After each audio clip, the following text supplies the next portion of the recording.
What's up, Giants fans, Hub watchers, YouTube and Rumble subscribers, Twitter and Instagram followers? It's Kush back at it again with another New York Giants update video.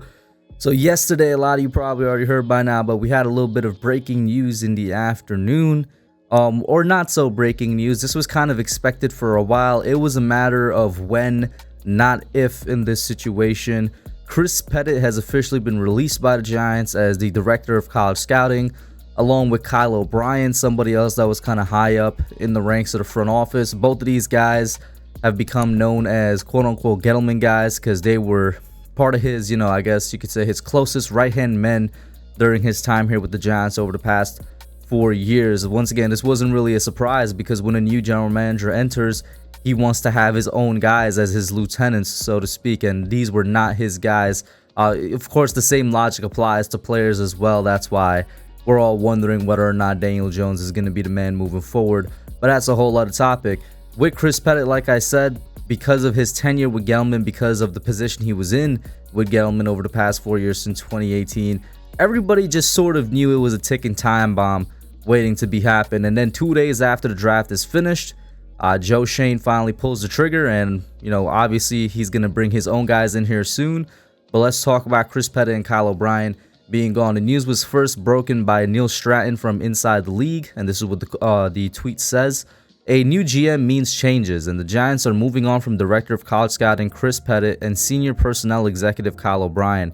Pettit had been with the team since 2005, helping win 2 Super Bowls, while O'Brien has served with the Jaguars, Patriots, and Lions, has arrived last spring. Now, a quick note on Pettit, and I am going to read off to you guys this New York Post article by Ryan Dunleavy, is that even though he was with the team since 05, I believe he started off as an intern in the scouting department, so he did work his way up legitimately. It's not like the guy got promoted out of nowhere. He worked his way up. He was the guy that discovered Victor Cruz, I believe, so he has some notches on his resume. It's not like he was a complete Dumbo at his position, which is what some Giants fans want to make it out to be. Listen, did somebody need to lose their job given the performance of the Giants over the past 10 years? Yes, definitely, right? Obviously, something wasn't working out, especially when it came to drafting and, evaluating talent from the college level. But at the same time, it's not a complete black and white situation where Pettit was out here just doing nothing at his position. He did have a couple of successes. With that being said, let's get into the article by Ryan Dunleavy. This is what it says. Joe Schoen put his stamp on a Giants draft class, and now he will do the same with the scouting department. The Giants fired Director of College Scouting Chris Pettit and the Senior Personnel Executive Kyle O'Brien. The Post confirmed as Schoen began to deliver on Monday on the big changes advertised when he was hired as general manager. The shakeup came only 2 days after wrapping up the 2022 draft, when Pettit and O'Brien were seated side by side with other key influencers in the second row of the war room. Schoen has now moved on from 3 former general manager Dave Gettleman's main advisors. Pettit, who spent 13 years in the organization as an area scout before he was promoted during Gettleman's first season in 2018. O'Brien, who was added to the staff 14 months ago after 5 seasons as a Lions executive, and is the son of the Giants' former team doctor, and a co-director of player personnel, Mike Conks, who came over with Gettleman from the Carolina Panthers, was let go in February. Asked Saturday about making scouting changes, Schoen said that he had not even thought about that yet. It was obviously just a professional courtesy to speak with Pettit and O'Brien privately before revealing the plan, especially given that Schoen has said all along that he was evaluating the staff's ability to gather information, conduct interviews, and read reports at the Senior Bowl, Seniors Scouting Combine, and the Pro Days. Real quick, I want to add something in here.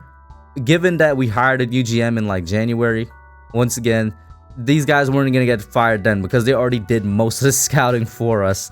Obviously, I would assume that Joe Schoen and, whatever guys he brought in, Brian Dable and whatever guys he brought in as well, Mike Kafka, Don Wan'dale, they all brought in their own guys from their respective organization, and they were all looking at players at the college level as well. It's very clear, though, that this was a draft that did not have kind of a Chris Pettit influence on it because of the players that we selected. We went to fill in as many needs as possible rather than kind of just staying there and taking the best player available. And both strategies are viable strategies. It's just that for the first time in a long time, we went with just filling in as many holes as possible. Whereas, you know, you look at the past 4 years, you could tell the difference for sure. And also, there's a little bit of a rumor going around, which I'm not sure how much water hold weights to it, because I don't know, it's kind of a conspiracy theory. Part of me wants to believe it because the whole Kayvon Thibodeau dropping thing, there's a conspiracy theory behind that as well, that Joe Schoen had something to actually do with that. And I'm somebody, I'm like, I look at it and that's very believable.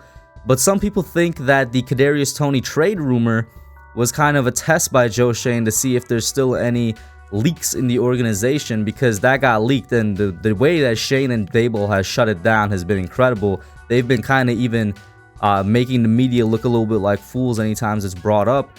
And, you know, there's a little bit of rumor going around that Chris Pettit is the one that leaked that to Pat Leonard. Once again, there's no real source behind it, but it would be kind of funny if that was the final straw for Joe Schoen. Along with Chris Pettit's kind of decline in evaluation of talent, it would be that, hey, you're leaking information that's important to the organization, so we gotta let you go. I just had to bring that up because that's been very popular and flown around. The article continues, some of it's just maybe we're going to do things a little bit different in terms of our process, Schoen said on April 20th. Who's going to buy in? Who's going to excel? Who's all hands on deck? Who has adapted? You know, the all hands on deck comment, you know, yeah, listen, maybe that conspiracy theory has a little bit of weight to it. These two moves were expected around the league because it is common for a new general manager to hire his own trusted lieutenants, and the Giants have limited spots for change. The timing of the changes makes sense because they were midway through their scouting cycle when Schoen arrived and wanted to minimize disruption. Schoen is the first general manager hired without prior ties to the Giants since 1979 and was promised the ability to make wholesale changes after a league-worst 22-59 record over the last 5 years. Pettit kept a low profile but might be best recognized by fans as the scout who discovered Victor Cruz. Years later, Saquon Barkley went out of his way to greet Pettit at the NFL Combine just a few months before he was the number 2 overall pick in the 2018 draft. Barkley is the only remaining player from the Giants' 6 draft picks in 2018. Only 5 of the 10 picks from 2019 remain. And that last comment definitely kind of goes to show the job, how good of a job the Giants have done with drafting, with evaluating talent, with keeping talent, developing talent as well since 2018. AKA since Dave Gettleman, AKA since Chris Pettit was in charge of evaluating college talent. Very important note right there. And then, of course, the second to last paragraph talking about being promised to make wholesale changes. This firing is a sign from John Mara to the fans that maybe he is finally stepping back and just letting the general manager do his job. Is he completely hands off? I'm gonna be honest, no, I don't think he will ever be completely hands off. But it's certainly something to be excited about.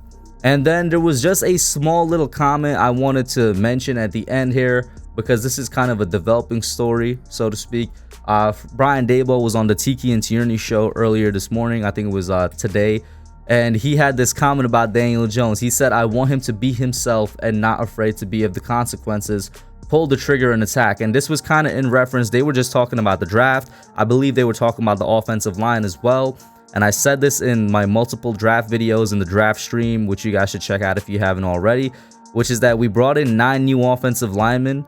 We've completely rebuilt this offensive line in one offseason. Has it been a successful rebuilding of the offensive line? We'll see come September, but it has been completely rebuilt. We have 4 new stars on the line, and we have like 5 new backup quality depth pieces.